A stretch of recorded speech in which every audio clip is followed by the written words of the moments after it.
اعوذ باللہ من الشیطان الرجیم، بسم اللہ الرحمن الرحیم۔ الحمد للہ رب العالمین والصلاة والسلام علی سید المرسلین وخاتم النبیین، اما بعد۔ صحیح بخاری باب کتاب الشہادہ، حدیث نمبر 2658، اردو ترجمہ۔ عورتوں کی گواہی کا بیان۔ اور سورہ بقرہ میں اللہ تعالیٰ کا فرمانا کہ اگر دو مرد نہ ہوں تو ایک مرد اور دو عورتوں کو عورتیں گواہی میں پیش کرو۔ ہم سے ابن ابی مریم نے بیان کیا، انہوں نے کہا کہ ہم کو محمد بن جعفر نے خبر دی، انہوں نے کہا کہ مجھے زید نے خبر دی، انہیں ایاز بن عبداللہ نے اور انہیں ابو سعید خدری نے کہ نبی کریم صلی اللہ علیہ وسلم نے فرمایا، کیا عورت کی گواہی مرد کی گواہی کے آدھے کے برابر نہیں ہے؟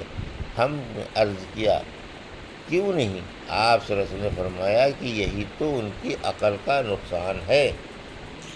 حدیث نمبر 2659، اردو ترجمہ۔ باندیوں اور غلاموں کی گواہی کا بیان۔ اور حضرت انس رضی اللہ عنہ نے کہا کہ غلام اگر عادل ہے تو اس کی گواہی جائز ہے۔ شریع اور زرارہ بن اوفا نے بھی اسے جائز قرار دیا ہے۔ ابن سیرین نے کہا کہ اس کی گواہی جائز ہے، سو اس صورت کے جب غلام اپنے مالک کے حق میں گواہی دے، کیونکہ اس میں مالک کی طرف داری کا احتمال ہے۔ حسن اور ابراہیم نے معمولی چیزوں میں غلام کی گواہی کی اجازت دی ہے۔ قاضی شریع نے کہا کہ تم میں سے ہر شخص غلاموں اور باندیوں کی اولاد ہے۔ حدیث نمبر 2659، اردو ترجمہ۔ ہم سے ابو عاصم نے بیان کیا، کہا ہم سے ابن جریج نے، وہ ابن ابی ملیکہ سے، ان سے عقبہ بن حارث رضی اللہ عنہ نے دوسری سند۔ امام بخاری نے کہا اور ہم سے علی بن عبداللہ نے بیان کیا، کہا ہم سے یحییٰ بن سعید نے بیان کیا، ان سے ابن جریج نے بیان کیا کہ میں نے ابن ابی ملیکہ سے سنا، کہا کہ مجھ سے عقبہ بن حارث رضی اللہ عنہ نے بیان کیا، یہ کہا کہ میں نے یہ حدیث ان سے سنی کہ انہوں نے یحییٰ بنت ابی عباب سے شادی کی تھی۔ انہوں نے بیان کیا کہ پھر ایک سیاہ رنگ والی باندی آئی اور کہنے لگی کہ میں نے تم دونوں کو دودھ پلایا ہے۔ میں نے اس کا ذکر رسول اللہ صلی اللہ علیہ وسلم سے کیا تو آپ نے میری طرف سے منہ پھیر لیا، بس میں جدا ہو گیا۔ میں نے پھر آپ کے سامنے جا کر اس کا ذکر کیا تو آپ صلی اللہ علیہ وسلم نے فرمایا، اب نکاح کیسے باقی رہ سکتا ہے جبکہ تمہیں اس عورت نے بتا دیا کہ اس نے تم دونوں کو دودھ پلایا تھا؟ چنانچہ آپ نے انہیں یحییٰ کو اپنے ساتھ رکھنے سے منع فرما دیا۔ حدیث نمبر 2660، اردو ترجمہ۔ دودھ کی ماں کی گواہی کا بیان۔ ہم سے ابو عاصم نے بیان کیا عمر بن سعید سے، وہ ابن ابی ملیکہ سے، ان سے عقبہ بن حارث نے بیان کیا کہ میں نے ایک عورت سے شادی کی تھی، پھر ایک عورت آئی اور کہنے لگی کہ میں نے تم دونوں کو دودھ پلایا تھا، اس لیے میں نے نبی کریم صلی اللہ علیہ وسلم کی خدمت میں حاضر ہوا۔ آپ نے فرمایا کہ جب تمہیں بتا دیا گیا کہ ایک ہی عورت تم دونوں کی دودھ کی ماں ہے تو پھر اب اور کیا صورت ہو سکتی ہے؟ اپنی بیوی کو اپنے سے جدا کر دے، یا اسی طرح کے الفاظ آپ نے فرمائے۔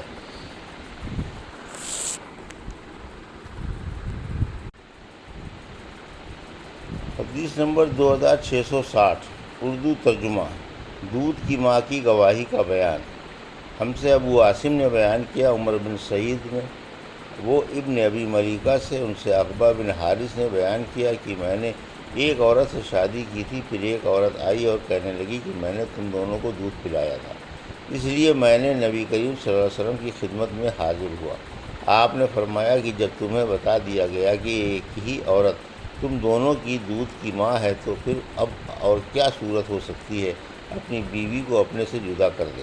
یا اسی طرح کے الفاظ آپ نے فرمائے۔ حدیث نمبر 2661 اردو ترجمہ۔ عورتوں کا آپس میں ایک دوسرے کی اچھی عادتوں کے بارے میں گواہی دینا۔ ہم سے ابو ربیع سلیمان بن داؤد نے بیان کیا، امام بخاری نے کہا کہ اس حدیث کے بعد مطالب مجھ کو امام احمد بن یونس نے سمجھائے۔ کہا ہم سے فرید بن سلیمان نے بیان کیا، ان سے ابن شہاب زہری نے بیان کیا، ان سے عروہ بن زبیر، سعید بن مسیب، علقمہ بن وقاص لیثی اور عبید اللہ بن عبداللہ بن عتبہ نے، اور ان سے نبی کریم صلی اللہ علیہ وسلم کی زوجہ مطہرہ حضرت عائشہ رضی اللہ عنہا نے وہ قصہ بیان کیا جب تہمت لگانے والوں نے ان پر تہمت لگائی، لیکن اللہ تعالیٰ نے خود انہیں اس سے بری قرار دیا۔ زہری نے بیان کیا کہ زہری سے بیان کرنے والے جن کا سند میں زہری کے بعد ذکر ہے، تمام راویوں نے عائشہ رضی اللہ عنہا کی اس حدیث کا ایک حصہ بیان کیا تھا۔ بعض راویوں کو بعض دوسرے راویوں سے حدیث زیادہ یاد تھی اور وہ بیان بھی زیادہ بہتر طریقے پر کر سکتے تھے۔ بہرحال ان سب راویوں میں سے میں نے یہ حدیث پوری طرح محفوظ کر لی تھی جسے وہ عائشہ رضی اللہ عنہا سے بیان کرتے تھے۔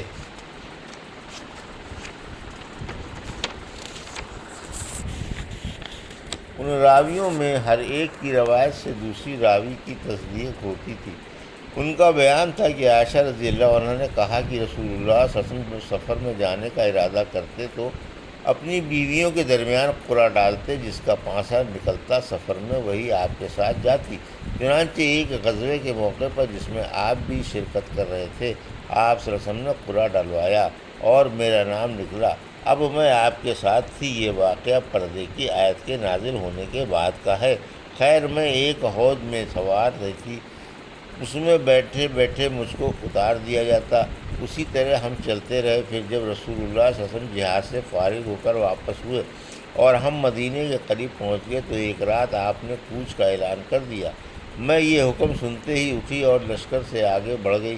جب حاجت سے فارغ ہوئی تو کجاوے کے پاس آ گئی۔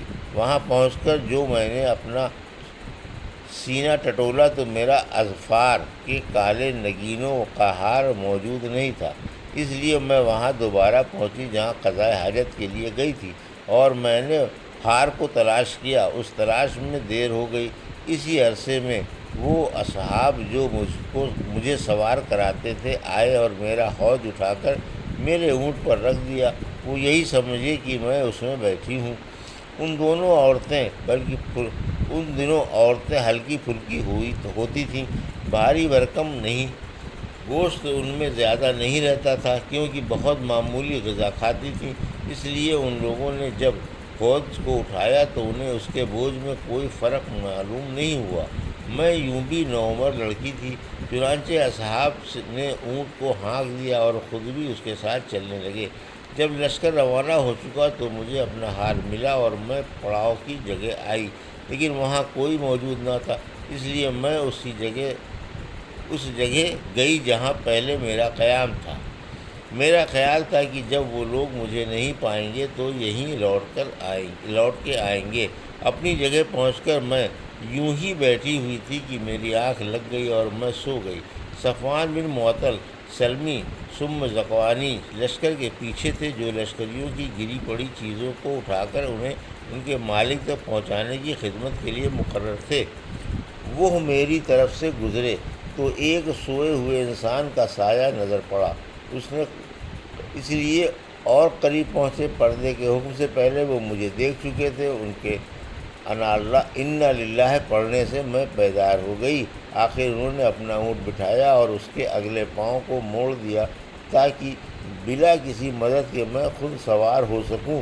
چنانچہ میں سوار ہو گئی۔ اب وہ اونٹ مجھے بٹھائے ہوئے خود اس کے آگے آگے چلنے لگے۔ اسی طرح ہم جب لشکر کے قریب پہنچے تو لوگ بھری دوپہر میں آرام کے لیے پڑاؤ ڈال چکے تھے۔ اتنی سی بات تھی جس کی بنیاد پر جسے ہلاک ہونا تھا وہ ہلاک ہوا، اور تہمت کے معاملے میں پیش عبداللہ بن ابی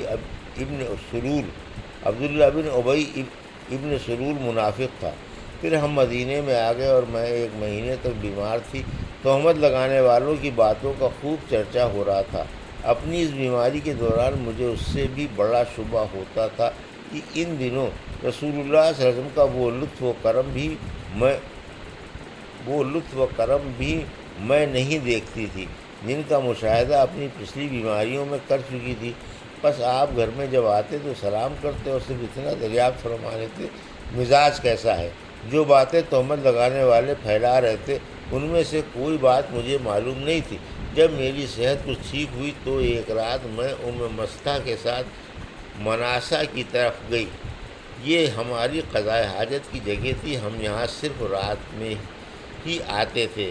یہ اس زمانے کی بات ہے جب ابھی ہمارے گھروں کے قریب بیت الخلاء نہیں بنے تھے۔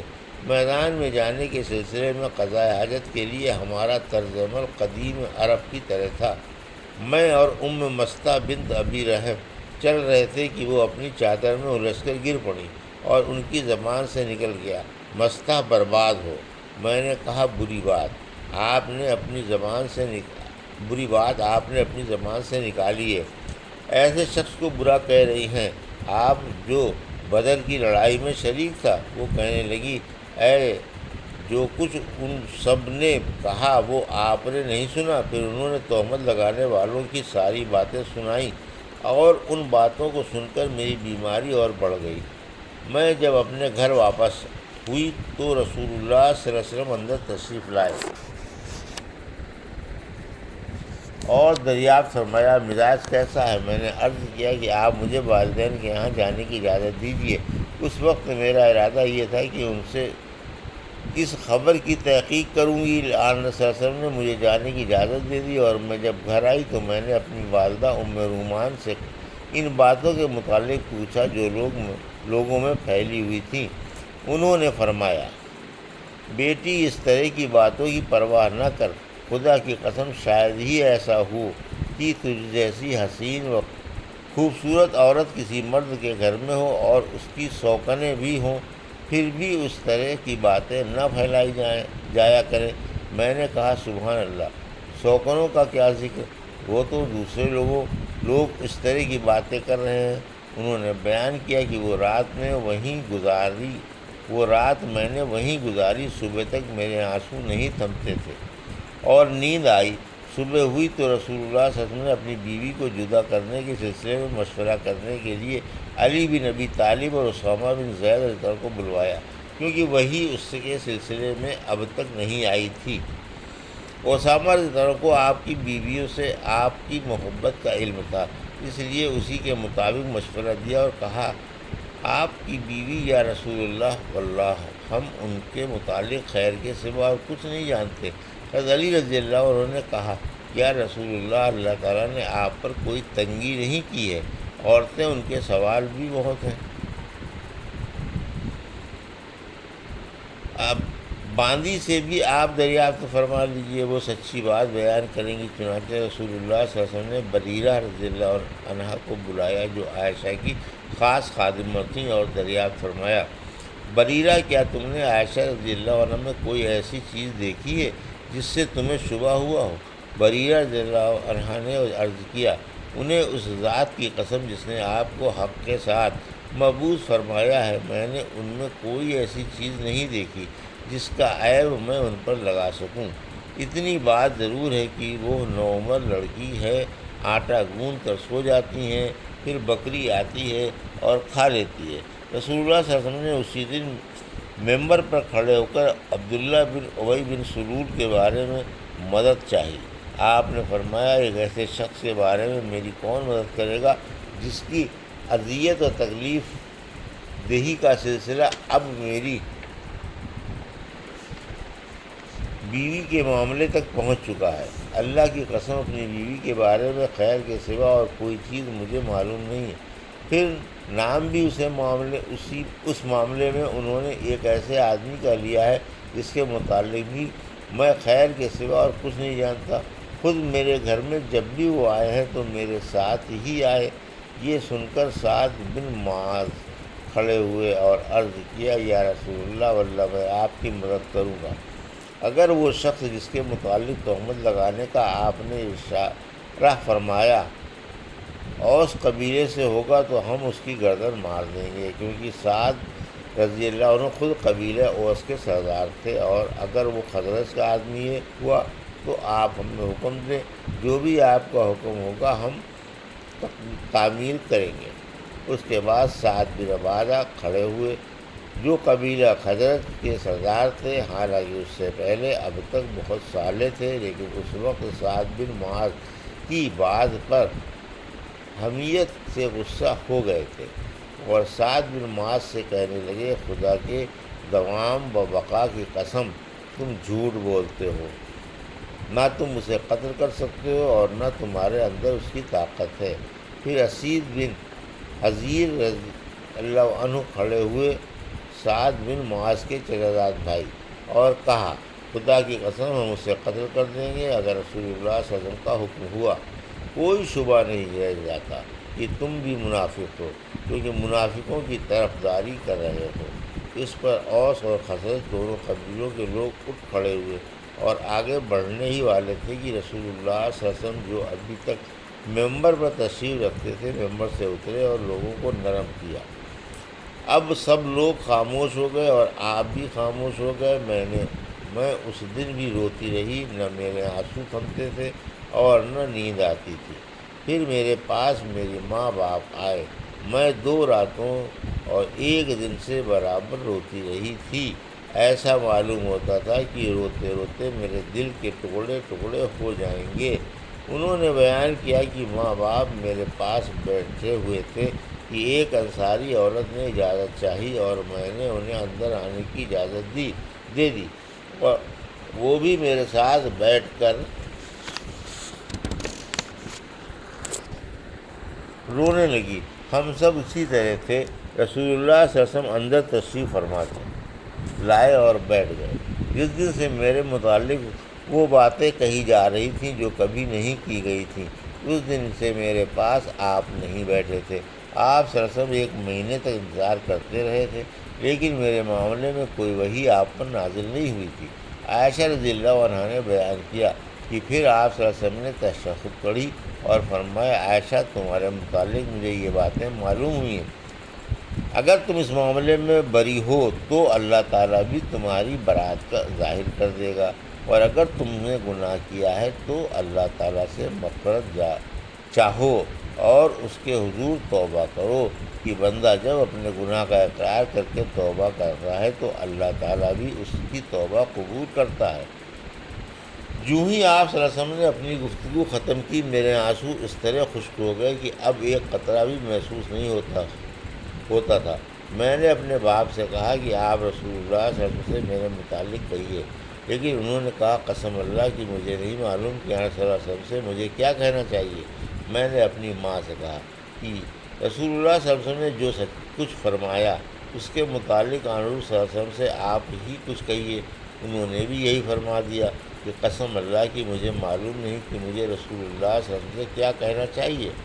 انہوں نے بیان کیا کہ میں نوعمر لڑکی تھی، قرآن مجھے زیادہ یاد نہیں تھا۔ میں نے کہا، اللہ گواہ ہے، مجھے معلوم ہوا کہ آپ لوگوں نے بھی لوگوں کی افواہ سنی ہیں اور آپ لوگوں کے دلوں میں وہ بات بیٹھ گئی ہے، اور اس کی تصدیق بھی آپ لوگ کر چکے ہیں۔ اس لیے اب اگر میں کہوں کہ میں اس بہتان سے بری ہوں، اور اللہ خوب جانتا ہے کہ میں واقعی اس سے بری ہوں، تو آپ لوگ میری اس معاملے میں تصدیق نہیں کریں گے۔ لیکن اگر میں گناہ کو اپنے ذمے لے لوں، حالانکہ اللہ تعالیٰ خوب جانتا ہے کہ میں اس سے بری ہوں، تو آپ لوگ میری بات کی تصدیق کر دیں گے۔ قسم اللہ کی، میں اس وقت اپنی اور آپ لوگوں کی کوئی مثال یوسف علیہ السلام کے والد یعقوب علیہ السلام کے سوا نہیں پاتی کہ انہوں نے بھی فرمایا تھا، بس صبر جمیل، صبر ہی بہتر ہے، اور جو کچھ تم کہتے ہو اس معاملے میں میرا مددگار اللہ تعالیٰ ہے۔ اس کے بعد بستر پر میں نے اپنا رخ دوسری طرف کر لیا، اور مجھے امید تھی کہ خود اللہ تعالیٰ میری برات کرے گا، لیکن میرا یہ خیال کبھی نہ تھا کہ میرے متعلق وحی نازل ہوگی۔ میری اپنی نظر میں حیثیت اس سے بہت معمولی تھی کہ قرآن مجید میں میرے متعلق کوئی آیت نازل ہو۔ ہاں مجھے اتنی امید ضرور تھی کہ آپ کوئی خواب دیکھیں گے جس میں اللہ تعالیٰ مجھے بری فرما دے گا۔ اللہ گواہ ہے کہ ابھی آپ اپنی جگہ سے اٹھے بھی نہ تھے اور نہ اس وقت گھر میں موجود کوئی باہر نکلا تھا کہ آپ پر وحی نازل ہونے لگی، اور شدت وحی سے آپ جس طرح پسینے پسینے ہو جایا کرتے تھے، وہی کیفیت آپ کی اب بھی تھی۔ پسینے کے قطرے موتیوں کی طرح آپ کے جسم مبارک سے گرنے لگے۔ حالانکہ سردی کا موسم تھا۔ جب وحی کا سلسلہ ختم ہوا تو آپ صلی اللہ علیہ وسلم ہنس رہے تھے، اور سب سے پہلا کلمہ جو آپ کی زبان مبارک سے نکلا وہ یہ تھا کہ اے عائشہ، اللہ کی حمد بیان کر کہ اس نے تمہیں بری قرار دے دیا ہے۔ میری والدہ نے کہا، بیٹی جا، رسول اللہ صلی اللہ علیہ وسلم کے سامنے جا کر کھڑی ہو جا۔ میں نے کہا، نہیں، قسم اللہ کی میں آپ کے پاس جا کر کھڑی نہ ہوں گی، اور میں تو صرف اللہ کی حمد و ثنا کروں گی۔ اللہ تعالیٰ نے یہ آیت نازل فرمائی تھی، جن لوگوں نے تہمت تراشی کی ہے وہ تم ہی میں سے کچھ لوگ ہیں۔ جب اللہ تعالیٰ میری برات میں سے یہ آیت نازل فرمائی تو ابو بکر نے، جو مستہ بن اثاثہ کے اخراجات قرابت کی وجہ سے خود ہی اٹھاتے تھے، کی قسم اللہ کی اب میں مستہ پر کبھی کوئی چیز خرچ نہیں کروں گا، کہ وہ بھی عائشہ رضی اللہ عنہ پر تہمت لگانے میں شریک تھا۔ اس پر اللہ تعالیٰ نے یہ آیت نازل کی، تم میں سے صاحب فضل و صاحب مال لوگ قسم نہ کھائیں۔ اللہ تعالیٰ کے ارشاد غفور رحیم تک ابو بکر نے کہا، خدا کی قسم بس میری یہی خواہش ہے کہ اللہ تعالیٰ میری مغفرت کر دے۔ چنانچہ مستہ رضی اللہ عنہ کو جو آپ پہلے دیا کرتے تھے وہ پھر دینے لگے۔ رسول اللہ صلی اللہ علیہ وسلم نے زینب بنت حجش ام المومنین سے بھی میرے متعلق پوچھا تھا۔ آپ صلی اللہ علیہ وسلم نے دریافت فرمایا کہ زینب، تم عائشہ کے متعلق کیا جانتی ہو؟ انہوں نے جواب دیا، میں اپنے کان اور اپنی آنکھ کی حفاظت کرتی ہوں کہ جو چیز میں نے دیکھی ہو یا نہ سنی ہو وہ آپ سے بیان کرنے لگوں۔ خدا گواہ ہے کہ میں نے ان میں خیر کے سوا اور کچھ نہیں دیکھا۔ عائشہ رضی اللہ عنہ نے بیان کیا کہ یہ میری برابر کی تھی، لیکن اللہ تعالیٰ نے انہیں تقوی کی وجہ سے بچا لیا۔ ابو ربیعہ نے بیان کیا کہ ہم سے فلیج نے بیان کیا، ان سے حشام بن عروہ نے، ان سے عائشہ رضی اللہ عنہ اور عبداللہ بن زبیر رضی اللہ تعالیٰ عنہ نے اسی حدیث کی طرح۔ ابو ربیعہ نے دوسری سند میں بیان کیا کہ ہم سے فلیج نے بیان کیا، ان سے ربیع بن ابی عبد الرحمن اور یحییٰ بن سعید نے، اور ان سے قائم بن محمد بن ابی بکر نے اسی حدیث کی طرح۔ یہ تھی صحیح بخاری باب کتاب الشہادہ کی حدیث نمبر